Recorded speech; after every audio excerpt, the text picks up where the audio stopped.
Hello दोस्तों, आपका बहुत बहुत स्वागत करते हैं। चलिए दोस्तों, आज फिर से हम लोग देखते हैं समान ज्ञान के कड़ी में। आज हम लोग भूगोल को देखेंगे। और जैसा कि आप सब लोग जानते हैं कि समान ज्ञान के हम लोग उसी प्रश्नों को देख रहे हैं, टॉपिक वाइज जो प्रश्न पूछे जाते हैं और जो पूछने की संभावना है। तो इतिहास के कुछ टॉपिकों को देखे हैं हम लोग, आज भूगोल शुरू कर रहे हैं। इसी तरह यानी अलग अलग सब्जेक्ट के हम लोग शुरू करेंगे। तो चलिए देर ना करते हैं, शुरू करते हैं। आज हम लोग देखेंगे भूगोल, यानी भूगोल क्या है और इसके संबंध में मतलब विद्वानों ने क्या कहा है और विद्वानों ने इसके बारे में क्या क्या परिभाषाएं दी है, उन सब देखेंगे। तो चलिए देखते हैं। चलिए, भूगोल में पृथ्वी के उस भाग का अध्ययन किया जाता है जो मानव के रहने का स्थान है। भूगोल में पृथ्वी के उस भाग का अध्ययन किया जाता है जो मानव के रहने का स्थान है। यह किसने कहा है? यह भूगोल के संबंध में किसने कहा है? तो यह जो कहा है आर्थर होम्स ने कहा है। किसने? आर्थर होम्स ने कहा है। चलिए आगे देखते हैं। भूगोल एक ऐसा स्वतंत्र विषय है जिसका उद्देश्य लोगों को विश्व, आकाशीय पिंडों, स्थल, महासागरों, जीव जंतु, वनस्पति, फूलों तथा भूधरातल के क्षेत्रों में देखी जाने वाली प्रत्येक अन्य वस्तु का ज्ञान प्राप्त कराना है। यह कथन किसका है? तो ये स्ट्रैबो का है। स्ट्रैबो का है। किसका है? स्ट्रैबो का।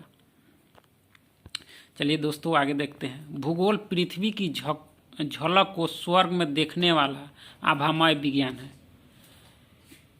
यानी भूगोल जो है पृथ्वी की झलक को स्वर्ग में देखने वाला आभामय विज्ञान है। यह किसने कहा है? तो क्लैडियम टॉलमी ने कहा है। किसने कहा है? क्लैडियम टॉलमी ने कहा है।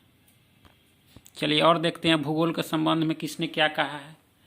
तो भूगोल वह विज्ञान है जिसमें पृथ्वी को स्वतंत्र ग्रह के रूप में मान्यता देते हुए उसके समस्त लक्षणों, घटनाओं एवं उसके अंतः संबंध का अध्ययन किया जाता है। यह किसका कथन है? तो यह है कार्ल रिटर का है। किसका है? कार्ल रिटर का है। चलिए आगे देखते हैं। जियोग्राफिका शब्द का प्रथम प्रस्तावक कौन था? तो यह जो था इराटोस्थेनीज था। कौन था? इराटोस्थेनीज। भूगोल का जनक किसे कहा जाता है? तो हिकेटियस को कहा जाता है। किसे कहा जाता है? हिकेटियस को, भूगोल का जनक।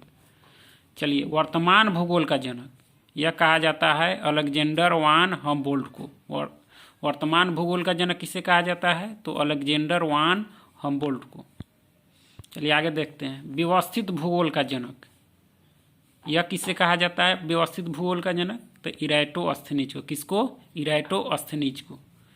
और भौतिक भूगोल का जनक किसे कहा जाता है? तो पोलिडोनियम को। किसे? पोलिडोनियम को कहा जाता है। और सांस्कृतिक भूगोल का जनक कार्ल ओ सावर को। कार्ल ओ सावर को सांस्कृतिक भूगोल का जनक कहा जाता है। चलिए देखते हैं। गणितीय भूगोल के संस्थापक थेल्स और एनेक्सिमिंडर, गणितीय भूगोल के संस्थापक। और विश्व ग्लोब का निर्माता किसे माना जाता है? तो मार्टिन बैहम को माना जाता है। मार्टिन बैहम को। चलिए आगे देखते हैं। विश्व मानचित्र के निर्माणकर्ता यह किसे माना जाता है? तो अनेग्जी मेंडर को।